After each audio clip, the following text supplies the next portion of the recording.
Hello everyone, welcome to ज्ञान कौशल। काफ़ी दिन बाद हम आप लोगों के सामने आए हैं, उसके लिए क्षमा चाहते हैं। इधर कुछ बिजी शेड्यूल की वजह से हम आप लोगों के सामने नहीं आ पाए थे और नहीं पढ़ा पाए थे। सबसे पहले हम बीटीसी थर्ड सेमेस्टर वालों को मुबारकबाद देंगे कि वो प्रमोट हो गए हैं। काफ़ी बच्चे परेशान थे इसके लिए कि वो प्रमोट होंगे या एग्ज़ाम देंगे, तो आप सबको बहुत बधाई हो, आप प्रमोट होकर फोर्थ सेमेस्टर में चले गए हैं। अब आप बिल्कुल कंफ्यूज नहीं होइएगा, आप ये मत सोचिएगा कि आपको पेपर नहीं देना है, आपको फोर्थ सेमेस्टर का पेपर देना है। इस वजह से पूरी तैयारी में आप रहिए और फोर्थ सेमेस्टर में फोकस करिए। नहीं तो ऐसा होगा कि आप बड़े इत्मीनान से बैठेंगे, थर्ड में प्रमोट हो गए, फोर्थ में भी प्रमोट हो जाएंगे, तो ऐसा बिल्कुल नहीं है। फोर्थ में आपको एग्ज़ाम देना ही देना है। तो इस वजह से बीटीसी वालों के लिए ये स्पेशली मैसेज है कि वो फोर्थ सेमेस्टर की पूरी तैयारी करें। तो आज हम फोर्थ सेमेस्टर का ही लेके आए हैं। शैक्षिक प्रबंधन एवं प्रशासन के अंतर्गत कक्षा कक्ष प्रबंधन के बारे में पढ़ाएंगे। तो कक्षा कक्ष प्रबंधन क्या है, आप सबको पता है। प्राचीन काल से लेके अभी तक बालक को जो भी पढ़ाया जाता है वो कक्षा कक्ष वातावरण में ही बैठा के पढ़ाया जाता है। ऐसा नहीं कि कहीं भी बैठा दें, कहीं भी पढ़ा दें, नहीं। जब बालक को कक्षा कक्ष में पढ़ाया जाता है तो वो उस हिसाब से फील करता है, यानी वो पढ़ने के मूड में आता है और पढ़ता है। तो एक बार ट्राई कीजिए, बच्चों को थोड़ा बाहर घुमा के या बाहर बगीचे में बैठा के फिर पढ़ा के देखिए, बिल्कुल बालक का मन नहीं लगेगा। कहीं कोई बात कर रहा है उसका ध्यान उधर जाएगा, कहीं कुछ गिर रहा है या कुछ मूवमेंट हो रही है तो बालक का ध्यान पढ़ने की अपेक्षा उस दिशा की तरफ जाएगा। इसीलिए कक्षा कक्ष की व्यवस्था की गई है ताकि बालक उस कमरे में बैठ के उस माहौल को फील करते हुए पढ़ाई करे। तो प्राचीन काल से ही ये चला आ रहा है। प्राचीन काल में आपका गुरुकुल प्रणाली थी जिसमें कक्षा कक्ष नहीं था, लेकिन जो भी था वो अनुशासनात्मक ढंग से था, यानी बालक को कतार में बैठना, उठना, किस तरह से बैठ के किस तरह से बात करना, वो सब सिखाया जाता था।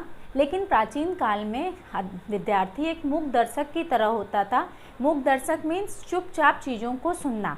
शिक्षक आते थे, अपनी बात को कहते थे और विद्यार्थी चुपचाप उनकी चीज़ों को सुनता था। आधुनिक काल में बिल्कुल इसका स्वरूप चेंज हो गया है। बालक एक सक्रिय श्रोता की तरह है, मूक दर्शक ना बन के एक सक्रिय व्यक्ति की तरह है। अध्यापक जो पढ़ा रहा है उसका फीडबैक वो तुरंत लेता चल रहा है और बालक उन्हें बता रहा है कि उसे कितनी चीज़ें आ रही, कितनी चीज़ें समझ में नहीं आ रही है। एक सक्रिय व्यक्ति की तरह आधुनिक काल में बालक हो गया है। तो कक्षा का वातावरण आधुनिक काल में ऐसा हो गया है कि बालक के रुचियों के अनुसार कक्षा कक्ष में वो सारी चीज़ें मुहैया कराया जाता है ताकि बालक का ध्यान आकर्षित हो सके पढ़ाई की तरफ। तो कक्षा कक्ष प्रबंधन क्या है, आइए ये देख लेते हैं। कक्षा कक्ष से संबंधित उपकरण एवं उनकी भौतिक व्यवस्था से होता है, यानी कक्षा कक्ष में ऐसी चीज़ें हो जो भौतिक और मानवीय संसाधनों से युक्त हो ताकि बालक का मन लग सके उस कक्षा कक्ष के वातावरण में। परिभाषा हम ले लेते हैं श्रीमती R.K. शर्मा का। इन्होंने कहा था कक्षा कक्ष प्रबंधन के अंतर्गत समस्त तत्वों का प्रबंधन सम्मिलित होता है जो कि शिक्षण अधिगम प्रक्रिया को प्रत्यक्ष एवं अप्रत्यक्ष रूप से प्रभावित करता है। यानी वो माहौल ऐसा होना चाहिए कि जब बालक सीखता है तो वो प्रत्यक्ष मीन्स जो दिखाई देता है वो तो प्रभावित करता ही है। कभी कभी ये होता है कि माहौल अप्रत्यक्ष रूप से भी व्यक्ति को या बालक को प्रभावित करता है। कक्षा कक्ष प्रबंधन का उद्देश्य क्या है, किस उद्देश्य के तहत इसको लाया गया है, आइए वो देख लेते हैं। पॉइंट में है, पहला है आपका कक्षा कक्ष में शैक्षिक वातावरण का निर्माण करना, यानी कक्षा कक्ष का वातावरण ऐसा हो कि बालक को शिक्षा ग्रहण करने के लिए वो माहौल प्रेरित करे, उसका कमरे का माहौल ऐसा होना चाहिए। नेक्स्ट है शिक्षण अधिगम प्रक्रिया को सरल एवं प्रभावशाली बनाना। शिक्षण अधिगम प्रक्रिया को सरल एवं प्रभावशाली बनाना मीन्स वातावरण ऐसा हो कि अध्यापक जब शिक्षण दे रहा है तो उस वातावरण के तहत उसका शिक्षण प्रभावशाली हो। नेक्स्ट पॉइंट है आपका भौतिक एवं मानवीय संसाधनों का प्रयोग करना। उस वातावरण में भौतिक एवं मानवीय जो भी संसाधन है उसका ज़्यादा से ज़्यादा वो प्रयोग करे। नेक्स्ट है कक्षा कक्ष प्रबंधन को संपूर्ण सुविधाओं से परिपूर्ण बनाना। जितनी भी सुविधाएं हैं वो सब उन सुविधाओं से लैस वो कक्षा कक्ष प्रबंधन हो, यानी हर एक कमरा में वो सारी सुविधाएं हो जो बालक को अधिगम करने में सरलता प्रदान करे प्लस रुचिकर भी हो। नेक्स्ट है इसका मुख्य उद्देश्य अधिगम को प्रभावशाली बनाना है। नेचुरल है कि इतना सारा जो बताया गया है वो बताया ही इसलिए गया है कि बालक को ऐसा वातावरण दिया जाए जिससे वो अधिगम करने में उसे आसानी हो, प्लस अधिगम में उसकी रुचि और बढ़े। तो ये है आपका कक्षा कक्ष प्रबंधन का अर्थ और उसका उद्देश्य। नेक्स्ट है आपका शिक्षण अधिगम सामग्री का प्रबंध, यानी शिक्षण अधिगम सामग्री कौन सी लाई जाए जिससे बालक को पढ़ने में रुचि हो। प्राचीन काल में मौखिक और लिखित माध्यम से ही बालकों को शिक्षा दी जाती थी। शिक्षक आते थे, अपनी बातों को कहते थे, समझाते थे, लिखवाते थे और चले जाते थे। शिक्षण अधिगम सामग्री का इस्तेमाल चूँकि था भी नहीं और वो कर भी नहीं सकते थे क्योंकि सामग्री थी ही नहीं। लेकिन समय बदलता गया और आधुनिक समय में शिक्षण अधिगम सामग्री का प्रयोग ज़्यादा से ज़्यादा चीज़ों को समझाने और बताने में किया जाने लगा। अब आप कहेंगे शिक्षण अधिगम सामग्री की क्या ज़रूरत है? तो शिक्षण अधिगम सामग्री की ज़रूरत इसलिए पड़ती है कि बालक को आकर्षित करने के लिए। जैसे अगर हम बालक को बता दें ए फॉर एप्पल, एप्पल बता दिए, बालक को पता ही नहीं है कि एप्पल होता कैसे है। वही अगर हम उन्हें चार्ट दिखा के बताएं कि ए फॉर एप्पल, एप्पल ऐसा होता है, या हम उसे कुछ छोटे छोटे खिलौने के माध्यम से समझाएं कि ए फॉर एप्पल, एप्पल ये है, तो आप देखेंगे कि बालक अगर मार्केट में जा रहा है तो एप्पल देखेगा तो वो उसी चीज़ को रिपीट करेगा जो हम उसे बताए हैं। यानी वो ये नहीं कहेगा वो एप्पल है, वो कहेगा मम्मा वो ए फॉर एप्पल है। तो वो शिक्षण सामग्री के माध्यम से जो ज्ञान दिया जाता है वो स्थायी होता है, इसलिए सामग्री की ज़रूरत शिक्षण अधिगम में बहुत ज़्यादा पड़ती है। आइए अब हम देख लेते हैं कक्षा कक्ष में आवश्यक सामग्री कौन कौन सी होनी चाहिए जो कि ज़रूरी है वो रहना। के अलावा आप बहुत सी ऐसी सामग्री इस्तेमाल कर सकते हैं या ऐड कर सकते हैं जो बालकों को अधिगम में सरलता देती है, लेकिन ये आपकी बेसिक चीज़ें हैं, ये ज़रूर होनी चाहिए हर कक्षा कक्ष में। देख लेते हैं वो कौन कौन सी सामग्री। श्यामपट्ट यानी ब्लैक बोर्ड, चार्ट, जो भी आपको पढ़ाना है उससे संबंधित चार्ट होना चाहिए, मॉडल वो होना चाहिए, प्लस मानचित्र। अगर भूगोल की चीज़ें आप पढ़ा रहे हैं तो बगैर मानचित्र के आप नहीं पढ़ा सकते हैं। रेखा चित्र, रेखा कैसे संबंधित अगर पढ़ा रहे हैं तो वो उससे संबंधित रेखा चित्र भी आपके पास होना है, क्योंकि अगर बच्चों को बता रहे हैं कि सीधी लाइन खींचनी है, ये चौकोर है, तो उसके लिए वो ज़रूरी है। नेक्स्ट आकृतियाँ, तरह तरह की आकृतियाँ होनी चाहिए, ग्राफ होना चाहिए। अगर आप बच्चों को ग्राफ पढ़ा रहे हैं तो वो ज़रूर होना चाहिए कि कितना ऊपर गया है, कितना नीचे गया है, कितना सतही है, उसके लिए ग्राफ होना ज़रूरी है। विज्ञान गणित शिक्षण सामग्री से संबंधित किट होना चाहिए। तो ये आपकी आवश्यक सामग्री है जो कि होना ही चाहिए। शिक्षण अधिगम सामग्री का प्रबंधन कैसा होना चाहिए, क्या क्या चीज़ें उसमें ऐड करनी चाहिए, क्या क्या नहीं, आइए उस पर प्रकाश डाल लेते हैं। पॉइंट में है, पहला है अध्यापक भाषा शिक्षण हेतु छोटी छोटी कहानियाँ, गीतों एवं कविताओं की रचना स्वयं करने का प्रयास करे।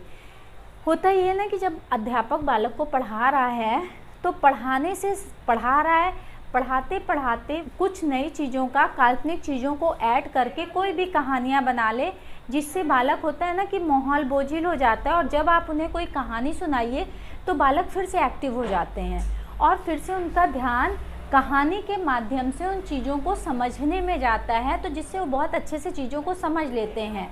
तो ये अध्यापक में ये गुण होना चाहिए कि वो पढ़ने के साथ साथ कुछ भी नई नई कहानियों को माइंड में उसके आ जाए और वो उन्हें व्यक्त कर दे। जैसे मेरे साथ अक्सर ये होता है, अगर हम बच्चों को पढ़ा रहे हैं और हम देख रहे हैं सामने बच्चा बैठा हुआ है और वो थोड़ा सा उसका पढ़ने में मन नहीं लग रहा है, उसकी संख्या 1-2 होती है तो एक बार चल जाता है, लेकिन अगर 8 से 10 हो रही है तो इसका मतलब तुरंत हमें समझ में आ जाता है कि ये टॉपिक बच्चों को बोर कर रहा है। तुरंत उस टॉपिक से हटके हम उनकी नॉर्मल लाइफ से संबंधित कोई उदाहरण दे देते हैं, या बीटीसी के लेवल के हम बता रहे हैं। तो जब हम बीटीसी के लेवल में ये काम कर रहे हैं तो आप लो से मीडियम तक के लेवल के लिए तो ये मस्ट है कि अगर आपको लग रहा है कि ये जो पढ़ा रहे हैं वो बहुत बोझिल है, आप फटाक से कोई नई कहानियाँ गढ़ लीजिए माइंड में और वो उसे सुनाइए। जब वो सुनाएंगे तो बालक तुरंत एक्टिव होकर आपकी बातों पे ध्यान देगा। फिर उसको कनेक्ट कीजिए जो आप पढ़ा रहे हैं, तो जैसे ही आप उसका कनेक्शन उससे कर देंगे, बालक का ऑटोमेटिक उसका मन लगेगा और वो चीज़ें वो समझ भी जाएगा, क्योंकि उस कहानी से आप उसको या उस घटना से कनेक्ट किए हैं। तो बालक बहुत ईजी तरीके से समझ भी जाएगा, प्लस उसके दिमाग में स्थायी रूप से वो चीज़ें फीड हो जाएगी। मेरे साथ अक्सर ये होता था, जब हम स्टूडेंट थे तो अक्सर ये होता था कि मैडम जो भी लेक्चर वगैरह देती थी उस बेस पे हम पूरा एग्ज़ाम सॉल्व कर लेते थे। क्यों? क्योंकि उनका लेक्चर इतना इम्प्रेसिव होता था कि उससे हम काफ़ी इम्प्रेस होते थे और काफ़ी ध्यान से सुनते थे। तो कुछ आंसर हमें नहीं आता था, लेकिन लेक्चर के बेस पे, चूँकि वो लेक्चर हम सुने रहते तो मेरे माइंड में कहीं ना कहीं फीड होता था, तो उस लेक्चर के बेस पे हम पूरा वो आंसर कर ले जाते थे। तो इससे ये समझ में आता है कि अध्यापक को कहानियाँ गढ़ने में, काल्पनिक कहानियाँ, वास्तविक कहानियाँ माहिर होना चाहिए, ताकि बालकों को ध्यान आकर्षित कर सके। नेक्स्ट पॉइंट है, भिन्न भिन्न विषयों के शिक्षण के लिए भिन्न भिन्न शिक्षण सामग्री के निर्माण एवं उपयोग की आवश्यकता। ऐसा नहीं है ना कि एक ही शिक्षण सामग्री हिंदी में भी इस्तेमाल कर ले, मैथ में भी, साइंस में भी, ऐसा तो हो नहीं सकता है। अलग अलग विषयों के लिए अलग अलग शिक्षण सामग्रियों का इस्तेमाल करना चाहिए।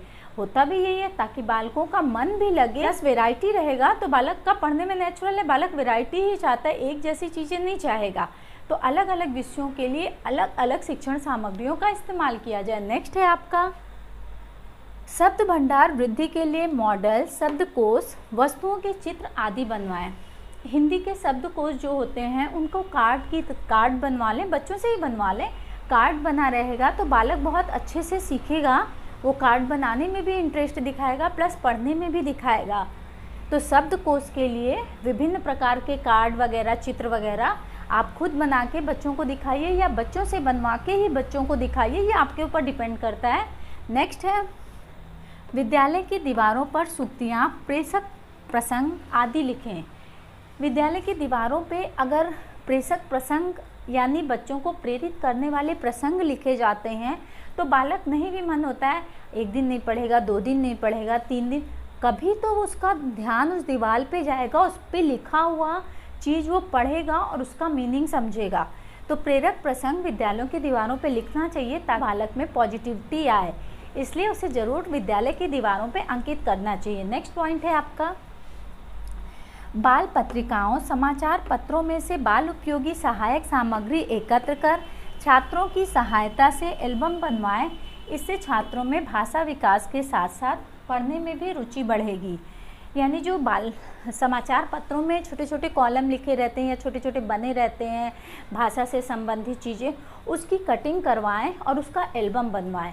बालक से ही बनवाएं ताकि बालक का मन लगेगा और रुचि बढ़ेगी, वो काटेगा पेपर में से या पत्रिकाओं में से और उसे एल्बम में लगाएगा, और समय समय पे वो एल्बम आप दिखा के बालकों को पढ़ाएंगे तो बालकों को इसमें रुचि बढ़ेगी, बालकों की भाषा विकास में उनकी रुचियाँ बढ़ेगी और वो ज़्यादा अट्रैक्टिव होंगे। तो ये है आपका शिक्षण अधिगम सामग्री का प्रबंधन। तो आज की वीडियो बस इतनी ही है। ये कक्ष प्रबंधन का पार्ट 1 है। पार्ट 2 आपको मेरे नेक्स्ट वीडियो में देखने को मिलेगा। और अगर ये वीडियो आपको पसंद आई हो तो प्लीज़ इस वीडियो को लाइक कीजिएगा। मेरे चैनल पे फर्स्ट टाइम है तो मेरे चैनल को सब्सक्राइब कीजिएगा और इस वीडियो को ज़्यादा से ज़्यादा शेयर कीजिएगा। और आप हमें बताइएगा कि 4th सेमेस्टर में आप शांति शिक्षा और शैक्षिक प्रबंधन के अंतर्गत और किस टॉपिक को पढ़ना चाहते हैं। और अगर आप मेरी लाइफ स्टाइल देखना चाहते हैं प्लस ऑनलाइन शॉपिंग का रिव्यू वगैरह देखना चाहते हैं तो मेरा एक और चैनल है एड्यूरिंग ब्यूटी, जिसकी लिंक हम आपको डिस्क्रिप्शन बॉक्स में दे देंगे। वहां आप जाके मेरे ब्लॉग वगैरह भी चेक कर सकते हैं, तो उस चैनल को भी आप अपना सपोर्ट दीजिए। तो चलिए अब अपनी नेक्स्ट वीडियो में मिलते हैं, तब तक के लिए गुड बाय।